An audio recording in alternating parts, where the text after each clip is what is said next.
أعوذ بالله من الشيطان الرجيم بسم الله الرحمن الرحيم إن الحمد لله نحمده ونستعينه ونستغفره ونعوذ بالله من شرور أنفسنا ومن سيئات أعمالنا من يهده الله فلا مضل له ومن يضلل فلا هادي له وأشهد أن لا إله إلا الله وحده لا شريك له وأشهد أن محمدا عبده ورسوله يا أيها الذين آمنوا اتقوا الله حق تقاته ولا تموتن إلا وأنتم مسلمون يا أيها الناس اتقوا ربكم الذي خلقكم من نفس واحدة وخلق منها زوجها وبث منهما رجالا كثيرا ونساء واتقوا الله الذي تساءلون به والأرحام إن الله كان عليكم رقيبا يا أيها الذين آمنوا اتقوا الله وقولوا قولا سديدا يصلح لكم أعمالكم ويغفر لكم ذنوبكم ومن يطع الله ورسوله فقد فاز فوزا عظيما أما بعد فإن خير الحديث كتاب الله وخير الهدي هدي محمد صلى الله عليه وسلم وشر الأمور محدثاتها وكل محدثة بدعة وكل بدعة ضلالة وكل ضلالة في النار. قال تعالى لن تنالوا البر حتى تنفقوا مما تحبون وما تنفقوا من شيء فإن الله به عليم. سورہ آل عمران آیت نمبر 92 چوتھے سپارے کا آغاز ہو رہا ہے. یہاں سے اللہ رب العزت ارشاد فرماتے ہیں لن تنالوا البر، تم کامل نیکی کو ہرگز حاصل نہیں کر سکو گے یہاں تک کہ تم خرچ کرو اس میں سے جس سے تم محبت کرتے ہو، اور تم جو چیز بھی خرچ کرو گے تو یقیناً اللہ رب العزت اسے بخوبی جاننے والا ہے. اس آیت کے الفاظ اور مفردات: لن تنالوا البر، لن کا معنی ہرگز نہیں، یہ نفی کے لیے ہے، اور تنالو یہ اصل میں تھا تنالونا، یعنی کہ تنالو کے بعد نون بھی تھا، تو تنالون فعل مضارع جمع کے لیے اس کا واحد ہوتا ہے تنالو. لیکن جب تنالونا سے پہلے لن آیا تو لن کی وجہ سے تنالو کے آخر سے نون کو گرا دیا گیا، اور لن کی وجہ سے تنالو کا معنی نفی والا ہو گیا. پہلے معنی کیا تھا؟ تم حاصل کرتے ہو یا تم حاصل کر لو گے. اب لن کی وجہ سے معنی کیا ہو گیا؟ تم ہرگز حاصل نہیں کر سکو گے. تو لن کی وجہ سے تنالون کا معنی ایک تو مثبت کی بجائے منفی ہو گیا، دوسرے نمبر پہ زمانہ حال اور استقبال کی بجائے صرف اور صرف مستقبل ہو گیا. پہلے معنی تھا کہ تم حاصل کرتے ہو یا کر لو گے، اب ایک ہی معنی ہے، ایک ہی زمانہ ہے کہ تم ہرگز حاصل نہیں کر سکو گے. البر کامل نیکی، نیکی کا اعلیٰ ترین درجہ،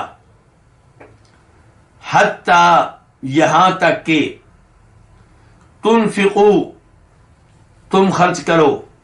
تنفقو اصل میں کیا تھا؟ تنفقونا، فعل مضارع جمع کے لیے اس کا واحد کیا ہوتا ہے؟ تنفقو، تو خرچ کرتا ہے یا کرے گا. تنفقون تم سب خرچ کرتے ہو یا کرو گے. لیکن جب اس سے پہلے حتی آیا تو تنفقون کے آخر سے نون گرا دیا گیا. تو تم ہرگز اعلیٰ درجے کی نیکی حاصل نہیں کر سکو گے یہاں تک کہ تم خرچ کرو. مما اصل میں کیا تھا؟ من ما، دو الفاظ ہیں من اور ما. اس میں سے جو، من کا معنی سے، اور یہ من تبعیدیہ ہے، بعض کا معنی دیتا ہے، کچھ کا معنی دیتا ہے. اور ما اسم موصول الذی کے معنی میں جو جس سے تحبون تم محبت کرتے ہو، فعل مضارع ہے جمع کے لیے ہے، اس کا واحد کیا ہوتا ہے؟ تحبو، جی تو محبت کرتا ہے یا کرے گا، تحبون تم محبت کرتے ہو یا کرو گے، یا کرو گے۔ اب معنی کیا ہوا کہ تم نیکی کا کامل درجہ ہرگز حاصل نہیں کر سکو گے یہاں تک کہ تم خرچ کرو اس میں سے جس سے تم محبت کرتے ہو، جس کو تم عزیز رکھتے ہو۔ وما تنفقوا من شيء فإن الله به عليم۔ وما دو الفاظ ہیں، واو جس کا معنی اور ما یہاں پہ اس میں شرط ہے، جازم ہے۔ تنفقوا یہ اصل میں کیا تھا؟ تنفقون، جی اور اس پہ گفتگو ہو چکی ہے۔ جی یہاں سے بھی نون گرا دیا گیا، کس کی وجہ سے؟ ما شرطیہ کی وجہ سے۔ جو بھی تم خرچ کرو، من شیئن، یہ من جو ہے یہ ما کی وضاحت کے لیے آیا ہے، اس کو کہتے ہیں من بیانیہ۔ جو بھی خرچ کرو، یہ جو ہے ما اس کی وضاحت کے لیے آیا، من شیئن، جو بھی چیز تم خرچ کرو، جس چیز کو بھی تم خرچ کرو، فإن اللہ، یہ فا جو ہے یہ شرط کے جواب میں ہے تو، جی انا بے شک، انا تاکید کے لیے آتا ہے، یقیناً بے شک، اللہ تعالیٰ بھی اسے، اس چیز کو، جی بھی کی ہی ضمیر کی طرف جاری، شیء کی طرف، جی اس چیز کو علیم اچھی طرح جاننے والا ہے، اس کا اللہ تعالیٰ اچھی طرح علم رکھنے والا ہے۔ اب ہم آتے ہیں اس آیت کی تفسیر کی طرف۔ اللہ رب العزت نے اس آیت میں اپنی راہ میں خرچ کرنے کی ترغیب دی ہے، اور ترغیب دیتے ہوئے اللہ تعالیٰ فرما رہے ہیں کہ اگر تم چاہتے ہو کہ تمہیں نیکی کا کمال درجہ، اعلیٰ ترین درجہ ملے، تو پھر تم اللہ کی راہ میں وہ مال خرچ کرو جو تمہارا اعلیٰ ترین مال ہو، جو سب سے شاندار مال ہو، جس مال سے تمہیں سب سے زیادہ محبت ہو۔ اور صحابہ کرام نے اس آیت پہ عمل کرنے کا حق ادا کر دیا۔ جی چنانچہ امام بخاری رحمہ اللہ روایت کرتے ہیں جناب انس بن مالک رضی اللہ تعالیٰ عنہ سے، وہ کہتے ہیں کہ مدینہ منورہ میں انصاریوں میں کھجوروں کے باغات کے اعتبار سے سب سے زیادہ امیر ابو طلحہ تھے۔ جب یہ آیت نازل ہوئی تو ابو طلحہ نبی صلی اللہ علیہ وسلم کے پاس آتے ہیں اور کہتے ہیں اے اللہ کے رسول، اللہ تعالیٰ فرما رہے ہیں کہ لن تنالوا البر حتی تنفقوا مما تحبون، کہ تم نیکی کا اعلیٰ درجہ اس وقت تک حاصل نہیں کر سکو گے جب تک کہ تم اللہ کی راہ میں وہ مال خرچ نہ کرو جس مال سے تمہیں سب سے زیادہ محبت ہو۔ اور میرے مال میں جو مجھے سب سے زیادہ محبوب ہے وہ میرا باغ بیروحا ہے۔ بیروحا یہ باغ مسجد نبوی کے سامنے تھا، اور اتنا اچھا باغ تھا کہ خود نبی کریم صلی اللہ علیہ وسلم اس باغ میں تشریف لے جایا کرتے تھے، اس باغ کے پھل کو پسند کرتے تھے، اور اس باغ کے کنویں کے پانی کو بھی آپ پسند کرتے تھے، تو آپ اس باغ میں جاتے، اس کا پھل کھاتے، اس کا پانی پیتے۔ لیکن جب یہ آیت نازل ہوئی، ابو طلحہ کہتے ہیں اے اللہ کے رسول علیہ الصلوۃ والسلام، انہا صدقۃ للہ، آج سے میں اس باغ کو اللہ کی راہ میں وقف کر رہا ہوں۔ اب فرمایا ارجو برہا ودخرہا عند اللہ، آج سے مجھے اس کے پھل کی امید نہیں ہے، اس سے دنیاوی منافع آنے کی امید نہیں ہے، آج سے مجھے اس باغ پہ یہ امیدیں ہیں کہ روز قیامت میرے لیے نیکیوں کے حصول کا سبب بنے گا، اور روز قیامت کے لیے میری طرف سے اللہ کے ہاں ذخیرہ ہو جائے گا۔ اے اللہ کے رسول علیہ الصلوۃ والسلام، ضعها حیثما اراک اللہ، اللہ کی دی گئی تعلیمات کی روشنی میں آپ اس باغ کو جہاں خرچ کرنا چاہیں خرچ کریں، جہاں پہ لگانا چاہیں لگائیں، جس کو دینا چاہیں دیں۔ تو فرمایا نبی علیہ الصلوۃ والسلام نے بخ ذالک مال رابح، بخ ذالک مال رابح، بہت خوب، یہ مال کتنا شاندار مال ہے، یہ مال کس قدر منافع کا سبب بننے والا ہے، یعنی کہ یہی وہ مال ہے جو حقیقت میں انسان کے لیے نفع کا سبب بنے گا، انسان کیا سمجھتا ہے کہ یہ مال میں اللہ کی راہ میں دے رہا ہوں، مجھے نقصان ہوگا؟ فرما رہے ہیں نبی علیہ الصلوۃ والسلام یہی وہ مال ہے جس سے تمہیں حقیقی معنوں میں نفع ملنے والا ہے۔ پھر آپ نے کہا کہ میں نے تمہاری گفتگو ساری سن لی ہے، میرا مشورہ یہ ہے کہ یہ باغ اپنے رشتہ داروں میں اور اپنے چچا کے بیٹوں میں تقسیم کر دو۔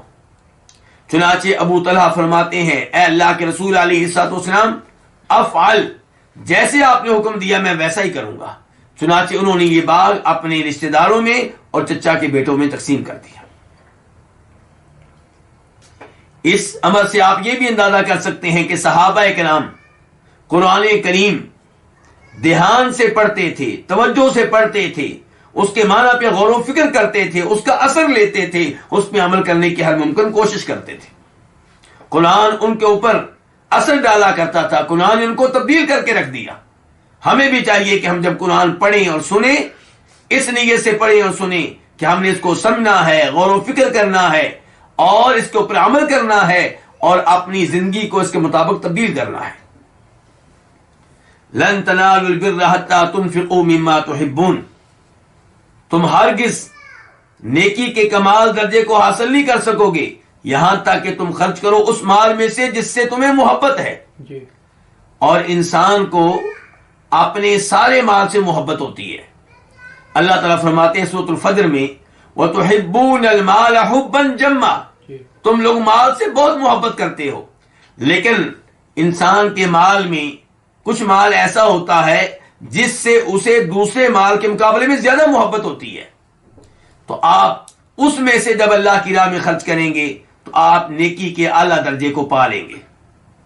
اللہ رب العزت نے سورہ دہر میں اپنے نیک بندوں کا تذکرہ کیا تو فرمایا وَيُطْعِمُونَ الطَّعَامَ عَلَى حُبِّهِ مِسْكِينًا وَيَتِيمًا وَأَسِيرًا، اللہ کے نیک بندوں کے اوصاف میں سے ایک وصف یہ ہے، ان کی عظیم خوبیوں میں سے خوبی یہ ہے کہ وہ کھانے سے محبت کرتے ہیں، کھانے کی چاہت ہوتی ہے، کھانے کی خواہش ہوتی ہے، لیکن اپنی خواہش کو نظر انداز کرتے ہوئے، اپنے آپ کو نظر انداز کرتے ہوئے وہ کھانا مسکینوں کو، یتیموں کو، قیدیوں کو دے دیتے ہیں۔ مما تحبون، میں نے گزارش کی تھی من کون سا ہے؟ تبعیضیہ جی، بعض کے معنی۔ اس کا مطلب یہ ہوا کہ آپ اپنے محبوب ترین مال میں سے کچھ حصہ اللہ کی راہ میں دے دیں تو آپ کو نیکی کا کامل ترین درجہ مل جائے گا۔ کچھ علماء کرام کہتے ہیں کہ من تبعیضیہ نہیں ہے، یہ من بیان جنس کے لیے ہے۔ صحیح، یہ من یہ بتا رہا ہے کہ مال میں وہ مال خرچ کرو جس مال سے تمہیں اللہ کی راہ میں محبت ہے، وہ مال اللہ کی راہ میں خرچ کرو جس سے تمہیں محبت ہے، وہ مال اللہ کی راہ میں خرچ کرو۔ تو جب ہم کہیں گے کہ من جنس کے بیان، جنس کی وضاحت کے لیے ہے، تو پھر اس کا مطلب یہ ہوگا کہ نیکی کا اعلیٰ درجہ تب ملے گا جب آپ اپنا وہ سارا مال اللہ کی راہ میں دے دیں جس مال سے آپ کو بہت محبت ہے۔ پھر یہ سوال پیدا ہوگا کہ کیا اللہ کی راہ میں انسان اپنا سارا مال خرچ کر سکتا ہے؟ تو گزارش یہ ہے کہ اگر انسان یہ سمجھتا ہے کہ میں اللہ کی راہ میں سارا مال خرچ کرنے کے بعد صبر کروں گا، اللہ پہ توکل اور بھروسہ رکھوں گا، لوگوں سے مانگوں گا نہیں، لوگوں سے سوال نہیں کروں گا، بلکہ میرے پاس ایسے ذرائع ہیں جن سے مزید مال میں کما سکتا ہوں، مزید مال میں حاصل کر سکتا ہوں، تو ایسا شخص اللہ کی راہ میں سارا مال بھی خرچ کر دے تو اس میں کوئی حرج نہیں ہے۔ ابو داؤد ترمذی کی روایت ہے کہ نبی کریم صلی اللہ علیہ وسلم نے صحابہ کرام کو ترغیب دی کہ اللہ کی راہ میں مال خرچ کریں، تو جناب ابو بکر اپنے گھر کا سارا مال لے آئے تھے، جناب عمر فاروق اپنے گھر کا آدھا مال لے آئے تھے۔ تو جناب ابو بکر اللہ پہ بے پناہ توکل رکھنے والے انسان تھے، صبر کرنے والے انسان تھے، ایسے انسان نہیں تھے کہ جو مانگیں سوال کریں، تو اس لیے انہوں نے گھر کا سارا مال دے دیا۔ نبی علیہ الصلوۃ والسلام نے انہیں غلط قرار نہیں دیا۔ دوسری جانب جب کعب بن مالک رضی اللہ عنہ کی توبہ قبول ہوئی تو وہ نبی علیہ الصلوۃ والسلام کے پاس تشریف لائے اور کہنے لگے اللہ کے رسول میں اس توبہ کی وجہ سے میری اللہ نے توبہ قبول کی ہے، اللہ کا شکر ادا کرتے ہوئے اپنا سارا مال اللہ کی راہ میں دینا چاہتا ہوں۔ تو آپ نے کہا تھا امسک علیک بعض مالک، سارا مال اللہ کی راہ میں نہ دو، کچھ مال اپنے پاس رکھ لو۔ تو نبی علیہ الصلوۃ والسلام نے جناب ابو بکر اور جناب کعب بن مالک میں اس معاملے میں فرق کیا ہے۔ اس لیے علماء کرام کہتے ہیں کہ اگر کوئی جناب صدیق کی طرح مضبوط توکل رکھتا ہو تو وہ سارا مال بھی اللہ کی راہ میں دے دے تو انشاءاللہ اس میں کوئی حرج نہیں ہے، لیکن جو جانتا ہے کہ میں سارا مال اپنی ملکیت سے نکالنے کے بعد پچھتاؤں گا، مجھے افسوس رہے گا اور طرح طرح کے شکوک و شبہات میرے دل میں آئیں گے اور میں لوگوں سے مانگنے پہ مجبور ہو جاؤں گا، تو ایسا آدمی اللہ کی راہ میں سارا مال خرچ نہ کرے بلکہ کچھ حصہ اپنے پاس رکھ لے۔ تو راجع بات یہ ہے کہ یہاں پہ من کیا ہے؟ تبعیضیہ، جس کا مطلب یہ ہوگا کہ تم لوگ نیکی کا اعلیٰ درجہ ہرگز حاصل نہیں کر سکو گے یہاں تک کہ تم اللہ کی راہ میں اس مال میں سے خرچ کرو، اس مال میں سے کچھ خرچ کرو جس سے تمہیں محبت ہے۔ وَمَا تُنْفِقُوا مِنْ شَيْءٍ فَإِنَّ اللَّهَ بِهِ عَلِيمٌ، اور تم جو بھی خرچ کرو تو اللہ تعالیٰ اسے بخوبی جاننے والا ہے۔ یہاں پہ انسان کو خوشخبری دی جا رہی ہے کہ جو مال بھی آپ ایمان کی حالت میں، توحید کی حالت میں، اخلاص اللہ کو راضی کرنے کے لیے اخلاص کے ساتھ خرچ کریں گے تو اجر و ثواب اس کا آپ کو ملے گا، وہ اللہ کی راہ میں خرچ کیا ہوا ضائع نہیں جائے گا۔ اللہ سے کوئی بھی آپ کا مال مخفی نہیں ہے۔ فَمَن يَعْمَلْ مِثْقَالَ ذَرَّةٍ خَيْرًا يَرَهُ، جو بھی آپ نیکی کریں گے تو اس کا بدلہ آپ پائیں گے، اس پہ اجر و ثواب آپ کو ملے گا۔ اس کے ساتھ ساتھ ان الفاظ سے یہ بھی پتا چل رہا ہے کہ اللہ رب العزت علم کے لحاظ سے ہر چیز کا احاطہ کیے ہوئے ہیں، کوئی بھی چیز اللہ کے علم سے باہر نہیں ہے۔ آپ اللہ کی راہ میں بہترین مال دیں یا ہلکا مال دیں، تھوڑا دیں یا زیادہ دیں، اللہ ایک ایک چیز سے واقف ہے، ایک ایک چیز اللہ تعالیٰ کے علم میں ہے۔ اور اس آیت کے آخری حصے سے یہ بھی پتا چلا کہ آپ اللہ کی راہ میں وہ مال بھی خرچ کر سکتے ہیں جس مال سے آپ کو اعلیٰ درجے کی محبت نہیں ہے بلکہ کم محبت ہے، وہ بھی آپ اللہ کی راہ میں خرچ کریں گے تو اس پہ بھی اجر و ثواب ملے گا۔ لیکن جب اللہ کی راہ میں وہ مال خرچ کریں گے جو آپ کو بہت زیادہ محبوب ہے تو پھر اللہ کی طرف سے نیکی کامل درجے کی آپ کو ملے گی۔ اور ان الفاظ سے بھی پتا چلا کہ روز قیامت حساب ہوگا، نیک اعمال کرنے والوں کو اچھا بدلہ ملے گا۔ اسی لیے اللہ تعالیٰ کہہ رہے ہیں وَمَا تُنْفِقُوا مِنْ شَيْءٍ فَإِنَّ اللَّهَ بِهِ عَلِيمٌ، تم جو بھی خرچ کرو گے تو یقیناً اللہ تعالیٰ اس کا علم رکھنے والے ہیں۔ اس کے بعد آیت نمبر 93 اللہ تعالیٰ ارشاد فرماتے ہیں كُلُّ الطَّعَامِ كَانَ حِلًّا لِبَنِي إِسْرَائِيلَ إِلَّا مَا حَرَّمَ إِسْرَائِيلُ عَلَى نَفْسِهِ مِن قَبْلِ أَن تُنَزَّلَ التَّوْرَاةُ قُلْ فَأْتُوا بِالتَّوْرَاةِ فَاتْلُوهَا إِن كُنتُمْ صَادِقِينَ۔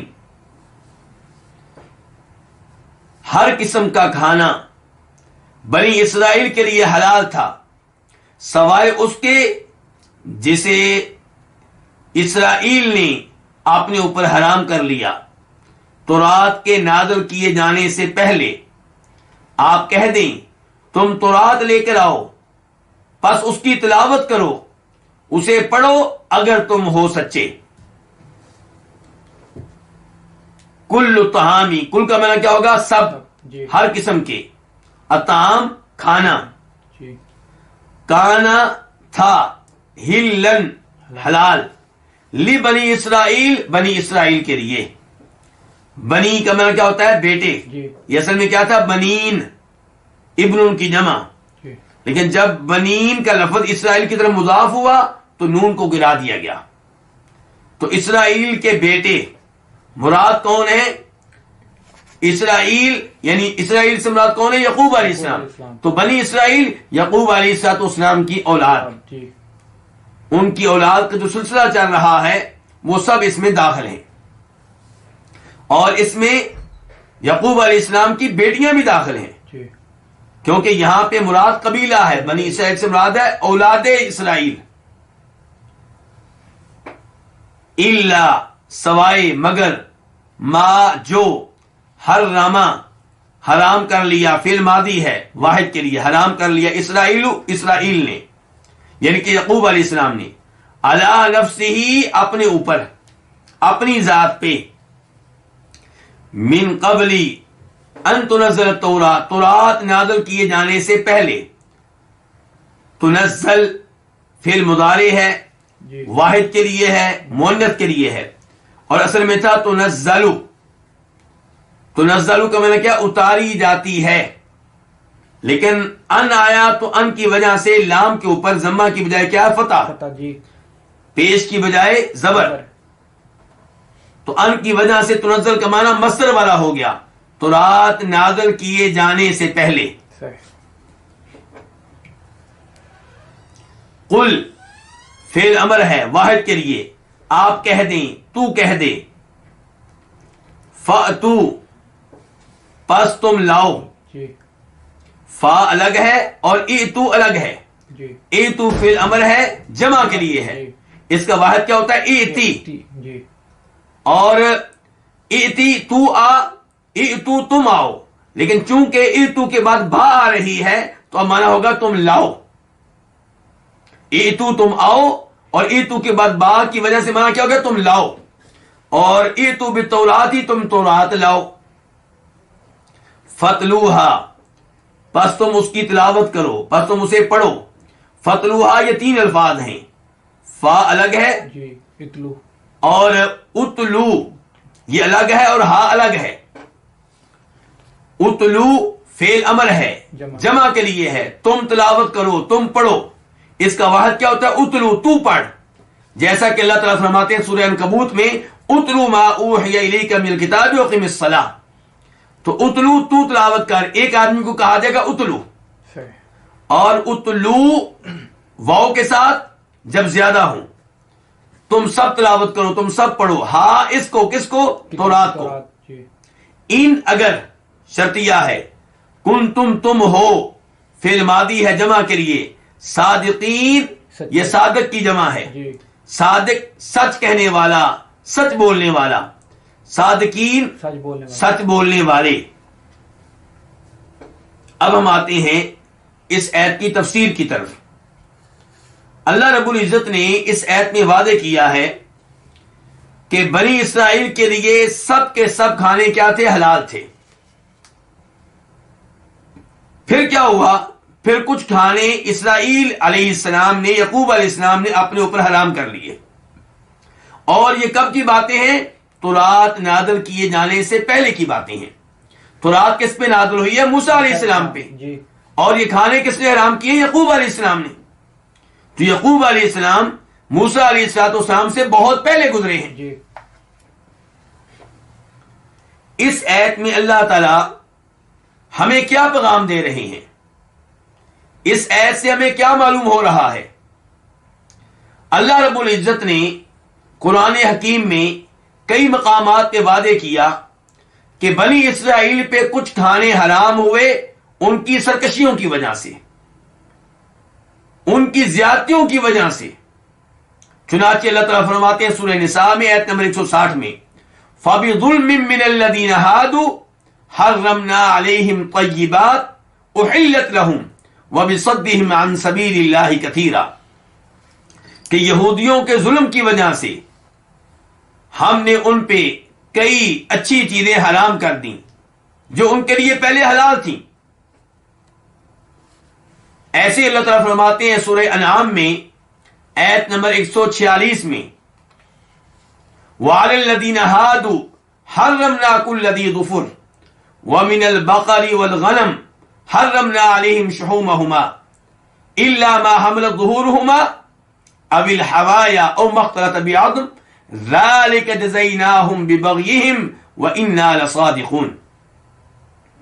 اللہ تعالیٰ کہتے ہیں کہ یہودیوں پہ ہم نے ہر ناخن والے کو حرام کر دیا، یعنی کہ ہر اس جانور اور پرندے کو ہم نے حرام کر دیا جس کے ناخن تھے. مراد کیا ہے؟ مراد یہ ہے کہ پنجوں جس کے پنجے آپس میں جڑے ہوئے تھے. کچھ جانور ایسے ہوتے ہیں جن کے پاؤں کی انگلیاں الگ الگ ہوتی ہیں، صحیح. اور کچھ ایسے ہیں جن کے پاؤں کی انگلیاں الگ الگ نہیں ہوتی. تو اللہ تعالیٰ کہتے ہیں کہ ہم نے ان کے اوپر ہر ناخن والے جانور و پرندے کو حرام کر دیا، جیسے شتر مرغ ہے، جیسے اونٹ ہے. تو یہ چیزیں اللہ نے ان پہ کیا کر دی؟ حرام کر دی. اللہ تعالیٰ اس کے بعد فرماتے ہیں ایسے ہی ہم نے بکریوں اور گایوں کی چربی ان پہ حرام کر دی، سوائے اس چربی کے جو ان کی پشت کے اوپر ہو، یا ان کی انتڑیوں کے ساتھ لگی ہو، یا ہڈی کے ساتھ لگی ہو. اللہ تعالیٰ کہتے ہیں کہ یہ چیزیں ہم نے کیوں حرام کی؟ یہ ان کی سرکشی کا ہم نے ان کو بدلہ دیا، سرکشی کی وجہ سے ان کو سزا دی. یہ دو آیتیں وعدے کر رہی ہیں کہ بنی اسرائیل پہ کئی چیزیں حرام کیوں ہوئی ہیں؟ ان کی سرکشیوں کی وجہ سے، جی. ان کے ظلم کی وجہ سے. لیکن یہودیوں نے اس پہ اعتراض کیا، کہنے لگے کہ جو چیزیں ہمارے اوپر حرام ہیں یہ تو ابراہیم علیہ السلام کے زمانے سے حرام چلی آ رہی ہیں. کون کہتا ہے کہ ہمارے ظلم کی وجہ سے اور ہماری سرکشیوں کی وجہ سے چیزیں حرام ہوئی ہیں؟ تو اللہ نے اس آیت میں چیلنج دیا کہ تم ذرا تورات لے کر آؤ، اس کی تلاوت کرو، تورات سے تمہیں پتا چل جائے گا کہ جو ہم کہہ رہے ہیں وہ سچ ہے. اور اللہ نے قرآن حکیم میں بھی کہا ہے وَإِنَّا لَصَادِقُونَ، کہ ہم کہہ رہے ہیں کہ یہ چیزیں ہم نے ان پہ حرام کی ہیں ان کی سرکشیوں کی وجہ سے، یہ بات کہنے میں ہم بالکل سچے ہیں. دوسرے نمبر پہ یہ بات معلوم رہے کہ یہودی تورات میں نسخ کے قائل نہیں تھے. یہودیوں کا عقیدہ ہے کہ اللہ نے جو حکم نازل کر دیا وہ کبھی بھی منسوخ نہیں ہو سکتا. کیوں؟ کہتے ہیں کہ اگر ہم نے یہ مان لیا کہ اللہ کچھ احکام نازل کرنے کے بعد انہیں کینسل کر دیتے ہیں، منسوخ کر دیتے ہیں، ان کی جگہ پہ نیا حکم نازل کرتے ہیں، تو اس سے بدا کا عقیدہ ماننا پڑے گا. بدا کس کو کہتے ہیں؟ ظاہر ہونے کو. یعنی کہ پھر یہ ماننا پڑے گا کہ نعوذ باللہ اللہ تعالیٰ نے پہلے ایک آرڈر نازل کیا، بعد میں اللہ کو پتا چلا کہ وہ آرڈر مناسب نہیں ہے تو اللہ نے اس کو اٹھا لیا اور اس کی جگہ پہ نیا آرڈر نازل کیا. اس کا مطلب یہ ہے کہ اللہ کو کئی باتیں پہلے معلوم نہیں ہوتی، بعد میں معلوم ہوتی ہیں. یہ کون کہہ رہے ہیں؟ یہودی کہہ رہے ہیں. جی. تو اللہ رب العزت نے وعدے کیا کہ نسخ جو ہے وہ تو تمہاری شریعت میں بھی موجود ہے، بلکہ یہاں پہ میں یہ وعدے کر دوں کہ یہودیوں نے جن اسباب کی وجہ سے جناب عیسیٰ علیہ السلام کی تکذیب کی تھی، انہیں جھوٹا قرار دیا تھا، ان کی نبوت اور رسالت کو ماننے سے انکار کر دیا تھا، ان اسباب میں سے ایک سبب یہ تھا کہ یہ تورات میں حرام کی گئی کئی چیزوں کو حلال کیوں قرار دیتے ہیں. کیونکہ عیسیٰ علیہ السلام نے کہا تھا، جیسا کہ سورہ ال عمران میں عیسیٰ علیہ السلام کے الفاظ مذکور ہیں، انہوں نے بنی اسرائیل سے آ کر کہا تھا وَلِأُحِلَّ لَكُمْ بَعْضَ الَّذِي حُرِّمَ عَلَيْكُمْ، میں اس لیے آیا ہوں کہ جو چیزیں تم پہ حرام کی گئی ہیں ان میں سے بعض کو حلال قرار دے سکوں. تو تورات میں کچھ چیزیں حرام قرار دی گئیں، عیسیٰ علیہ السلام اعلان کر رہے ہیں کہ ان میں سے کئی چیزوں کو میں حلال قرار دے رہا ہوں. تو یہودیوں نے کہا کہ نسخ ممکن نہیں ہے.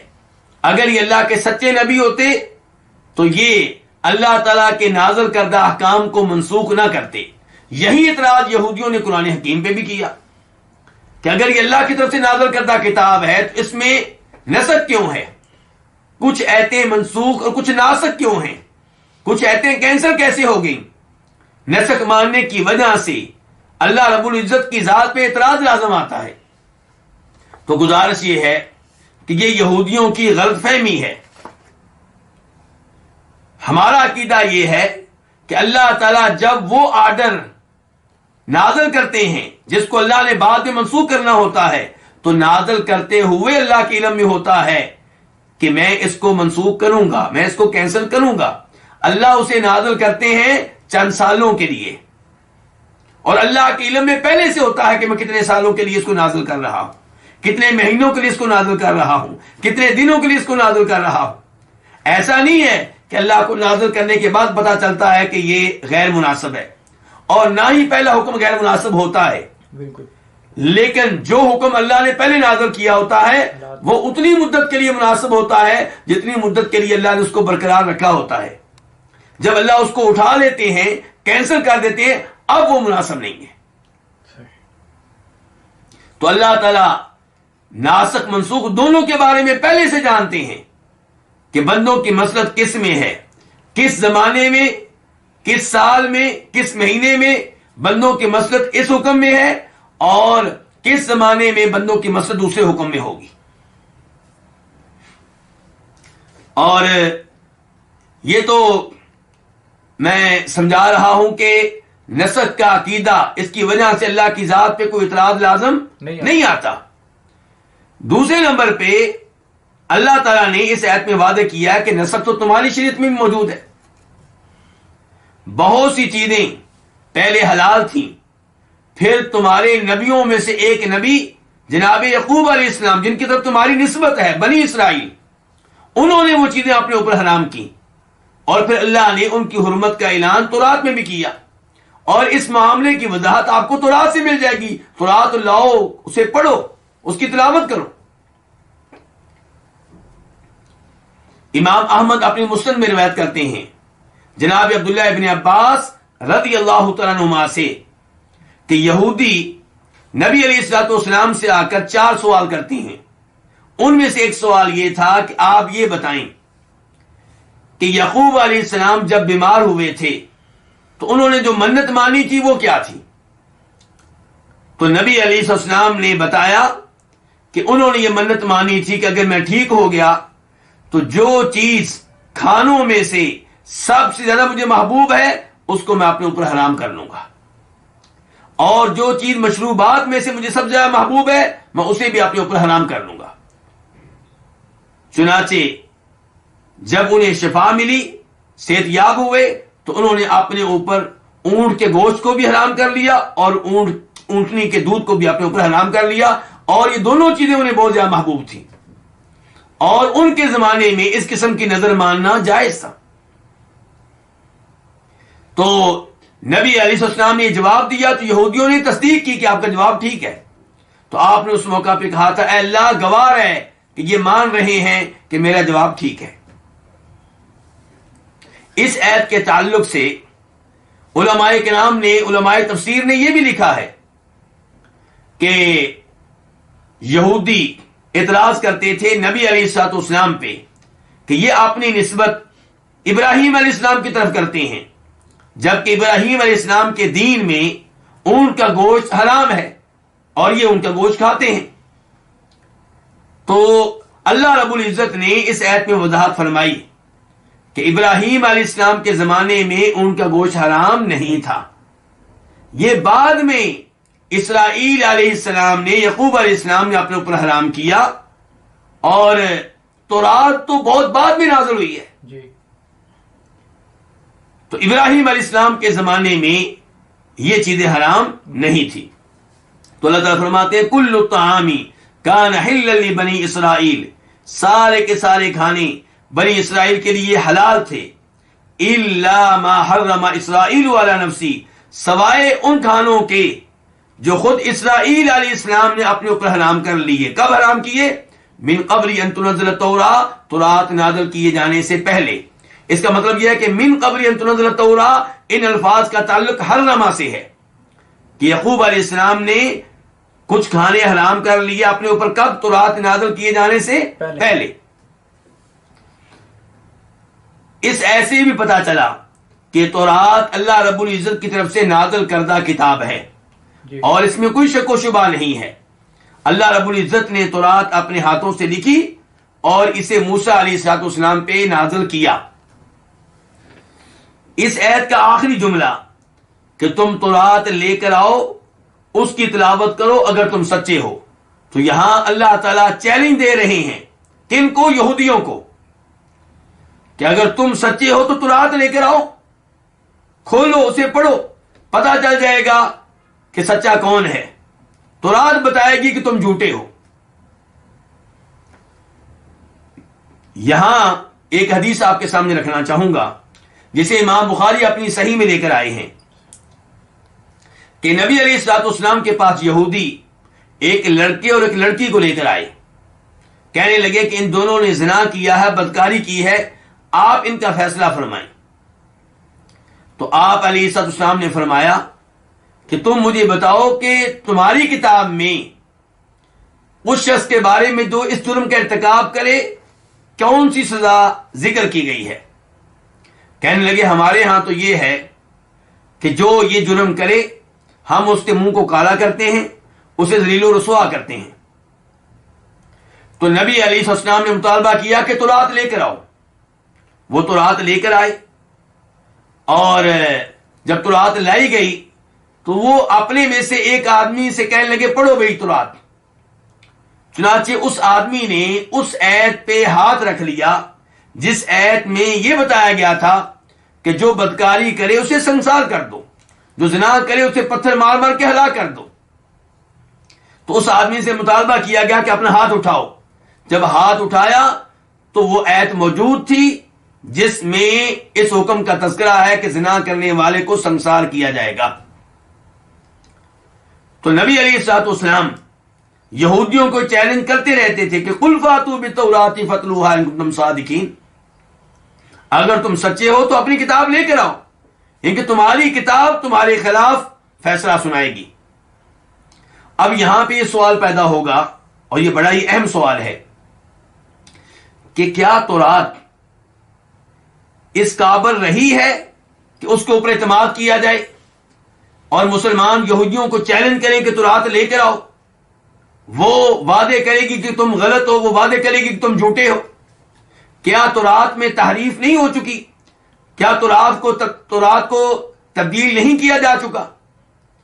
اگر تبدیل ہو چکی ہے تو پھر چیلنج کیوں دیا جا رہا ہے؟ تو یاد رہے کہ مسلمانوں کا اس بات پہ اتفاق ہے کہ تورات میں تحریف ہوئی ہے، اور وہ تحریف جس کے ہونے پہ اتفاق ہے وہ معنی کے لحاظ سے تحریف ہے۔ ان کے الفاظ کے بارے میں فی الحال میں بات نہیں کر رہا، یعنی کہ علماء کرام کے یہ اتفاق ہے کہ تورات کے معنی و مفہوم کو تبدیل کیا ہے یہودیوں نے۔ اب سوال پیدا ہوگا کہ کیا تورات کے الفاظ میں کوئی تحریف نہیں ہے؟ کیا تورات کے الفاظ بالکل ویسے ہیں جیسے اللہ نے نازل کیے تھے؟ تو اس کا جواب یہ ہے کہ اس بارے میں علماء اسلام میں اختلاف پایا جاتا ہے۔ علماء اسلام کا ایک گروہ یہ کہتا ہے کہ تورات و انجیل کے تمام الفاظ تبدیل ہو چکے، تحریف کی جا چکی۔ دوسرا موقف علماء اسلام کا یہ ہے کہ تورات و انجیل کے تمام الفاظ تبدیل نہیں ہوئے، لیکن اکثر الفاظ تبدیل ہو چکے ہیں اور ان میں تحریف واقع ہو چکی ہے۔ تیسرا موقف یہ ہے کہ تورات و انجیل کے تمام الفاظ میں تحریف نہیں ہوئی، لیکن کچھ الفاظ میں تحریف ہوئی ہے، کچھ الفاظ کو تبدیل کیا گیا ہے۔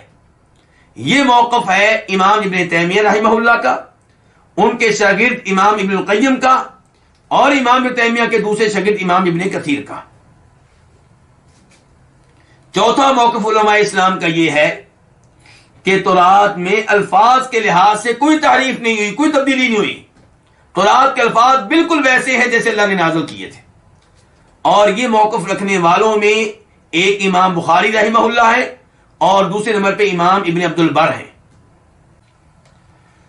اب سوال یہ پیدا ہوتا ہے کہ ان اقوال میں سے راجح قول کون سا ہے؟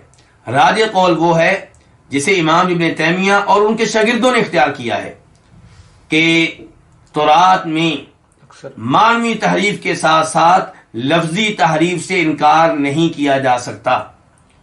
الفاظ کو بھی تبدیل کیا گیا ہے، لیکن چند الفاظ کو، بعض الفاظ کو۔ ہم یہ نہیں کہہ سکتے کہ تورات و انجیل کے سب الفاظ جو ہیں انہیں تبدیل کیا جا چکا، اور نہ ہی یہ کہہ سکتے ہیں کہ اکثر الفاظ کو تبدیل کیا جا چکا۔ اسی لیے تو اللہ رب العزت چیلنج کر رہے ہیں، کہتے ہیں قل فاتوا بالتوراۃ فاتلوها ان کنتم صادقین، تورات لے کر آؤ، اسے پڑھو اگر تم سچے ہو۔ اور اسی لیے نبی علیہ الصلوۃ والسلام نے کہا تھا جب آپ کے پاس بدکاری کرنے والے لڑکے لڑکی کو لایا گیا کہ اپنی تورات لے کر آؤ، اس کا مطلب یہ ہے کہ تورات میں عام طور پہ الفاظ ویسے ہی ہیں جیسے اللہ رب العزت نے نازل کیے تھے، البتہ کہیں کہیں تحریف واقع ہوئی ہے۔ قل فأتوا بالتوراة فاتلوها ان کنتم صادقین، تو تم تورات لے کر آؤ، اس کی تلاوت کرو اگر تم سچے ہو۔ یعنی کہ تورات کی جب تلاوت کرو گے، تورات پڑھو گے، تو تمہیں معلوم ہوگا کہ کچھ چیزیں ایسی تھیں جو پہلے تمہارے اوپر حلال تھیں، بعد میں حرام کی گئیں، اور انہیں حرام کرنے والے کون تھے؟ یعقوب علیہ السلام۔ انہوں نے اپنے اوپر حرام کیا تو بعد والوں کے اوپر بھی حرام کر دی گئیں۔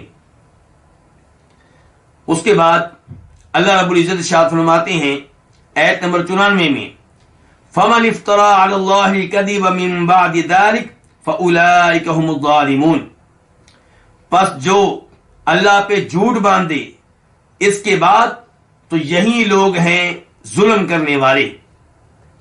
فمن افطرا، فمن افطرا اصل میں کیا؟ فمن، نون کے نیچے جو زیر ہے کسرہ ہے، یہ اس لیے ہے تاکہ فمن کو افطرا کے ساتھ ملایا جائے، ورنہ حقیقت میں یہاں پہ کسرہ نہیں ہے۔ تو فمن فا کا میں پس، من اسم موصول ہے جو، افطرا جھوٹ باندھے، جھوٹ گڑے، علی اللہ اللہ تعالیٰ پہ، الکذبہ جھوٹ، من بعد ذالک اس کے بعد، یعنی کہ جب صورتحال وعدے کی جا چکی، جب حق وعدے ہو چکا، پھر بھی کوئی اللہ پہ جھوٹ باندھے، فاولئک هم الظالمون، تو وہ کیا ہے؟ ظالم ہیں۔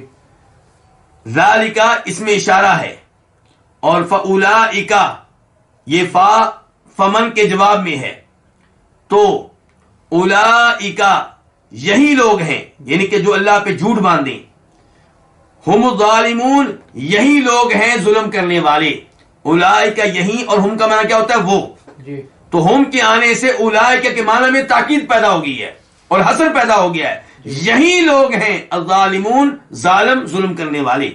الظالمون جمع ہے کس کی؟ ظالم کی۔ اللہ رب العزت اس آیت میں وعدے کر رہے ہیں کہ ہم نے حق وعدے کر دیا، اب حق وعدے ہو جانے کے باوجود اگر کوئی اللہ کے اوپر جھوٹ بولتا ہے، اللہ کی طرف غلط بات کی نسبت کرتا ہے، تو وہ اپنے اوپر ظلم کر رہا ہے، اور اس ظلم کی سزا اسے روز قیامت ملے گی، الا یہ کہ اس سے توبہ طیب ہو جائے۔ آیت نمبر 95 اللہ تعالیٰ فرماتے ہیں، قل صدق اللہ فاتبعوا ملت ابراہیم حنیفا وما کان من المشرکین، قل آپ کہہ دیں، صدق اللہ، اللہ نے سچ کہا ہے، پس تم ابراہیم علیہ السلام کے دین کی پیروی کرو، حنیفن اس حال میں کہ ابراہیم یکسو تھے، وما کان من المشرکین اور وہ مشرکین میں سے نہیں تھے۔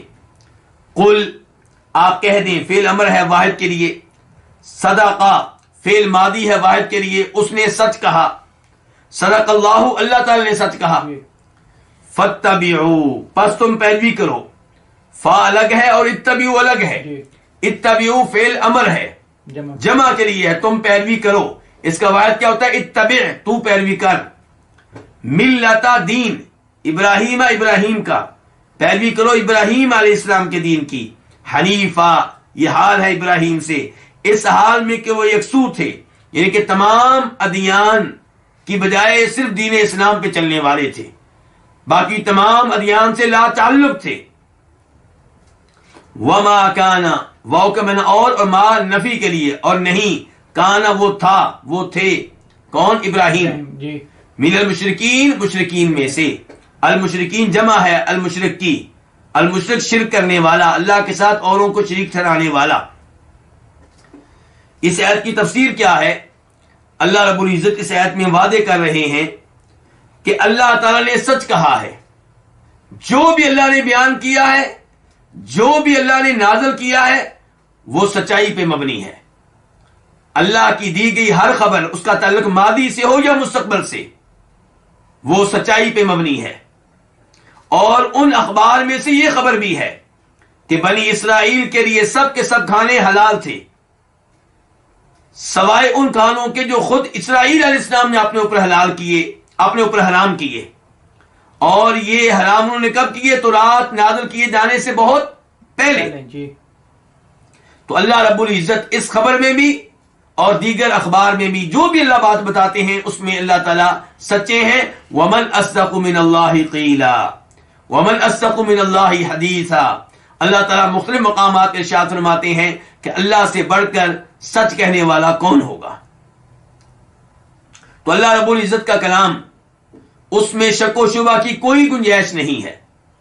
فَاتَّبِعُوا مِلَّةَ إِبْرَاهِيمَ حَنِيفًا، تو اس لیے تم کس کی پیروی کرو؟ ابراہیم علیہ السلام کے دین کی پیروی کرو۔ تو یہاں پہ ابراہیم علیہ السلام کے دین کی پیروی کا حکم دیا گیا ہے، عقیدے کے لحاظ سے، توحید کے لحاظ سے، شرک سے لا تعلقی اور بیزاری کے لحاظ سے۔ ورنہ جو شریعت کے کئی مسائل ہوتے ہیں نماز روزے کے لحاظ سے، وہ ایک نبی سے دوسرے نبی کے اوپر نازل کردہ احکام مختلف ہو سکتے ہیں، لیکن عقیدہ ایک ہے، توحید ایک ہے، آخرت پہ عقیدے کے لحاظ سے سب نبی ایک ہیں۔ تو فرمایا فَاتَّبِعُوا مِلَّةَ ابراہیم، تم پیروی کرو ابراہیم علیہ السلام کے دین کی، حنیفہ، جو تمام ادیان سے بیزار اور لا تعلق تھے، صرف دین حنیف، دین اسلام پہ چلنے والے تھے، توحید پہ چلنے والے تھے، اور ان کا شرک سے کوئی تعلق نہیں تھا۔ جبکہ یہودی اور عیسائی یہ اپنی نسبت ابراہیم علیہ السلام کی طرف بھی کرتے ہیں اور شرک میں بھی مبتلا ہیں۔ عیسیٰ علیہ السلام کو اللہ کا بیٹا قرار دیتے ہیں، عیسیٰ علیہ السلام کو عیسیٰ علیہ السلام کو تین معبودوں میں سے ایک معبود قرار دیتے ہیں، اور یہودی عزیر علیہ السلام کو اللہ کا بیٹا قرار دیتے ہیں اور انہیں اللہ تعالیٰ کے ساتھ شریک کرتے ہیں۔ تو اللہ رب العزت نے ارشاد فرمایا ابراہیم علیہ السلام تو شرک سے پاک تھے، وہ تو توحید کے اوپر تھے، اگر تم اپنی نسبت ابراہیم علیہ السلام کی طرف کرتے ہو تو ان کے عقائد کو اپنا لو اور جناب محمد صلی اللہ علیہ وسلم پہ ایمان لے آؤ، جو دین ابراہیمی کے اوپر ہیں، جو ابراہیم علیہ السلام کے پیروکار ہیں۔ اللہ رب العزت سے دعا ہے کہ اللہ تعالی ہمیں قرآن حکیم صحیح معنوں میں سمجھنے کی اور اس پہ عمل پیرا ہونے کی توفیق عنایت فرمائے۔ وآخر دعوانا الحمد للہ رب العالمین۔